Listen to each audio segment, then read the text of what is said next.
All right, we're here with Dr. Kevin Shannon from UC San Francisco.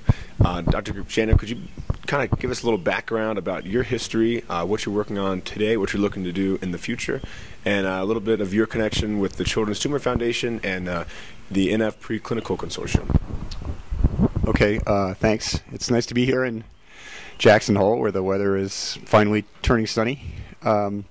So I'm a pediatric oncologist by training. I've been at UC San Francisco since 1992. I actually got my first grant as an independent researcher from the precursor to the Children's Tumor Foundation, the NF Foundation, as a young investigator, and also was funded through one of the first Army grants in the first cycle. My lab actually works on leukemia primarily, and we discovered that the NF1 was a tumor suppressor in blood-forming cells in the bone marrow, and the children, as many people know, are predisposed to a type of leukemia called JMML.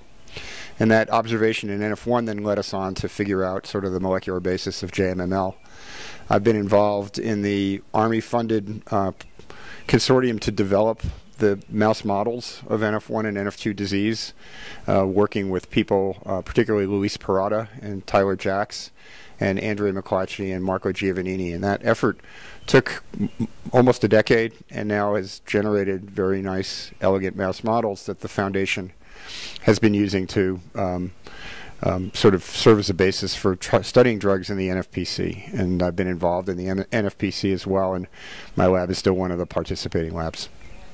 Dr. Shannon, we've reached out to our NF community, and Sheila from email asks, will my son need MRIs his whole life because of NF? I think, that's a very good question, and I think the answer to it is complicated.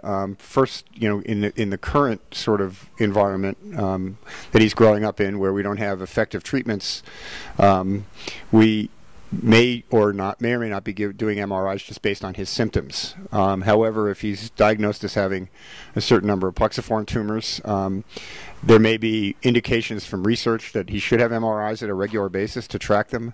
But I think most importantly, if new treatments come along, then we may want to be doing MRIs to identify plexiforms when they're still pretty small and can be treated. And also, obviously, if patients are receiving treatments, we'll want to be doing MRIs to follow the progression of the tumor, or hopefully the fact that it's getting smaller and even going away.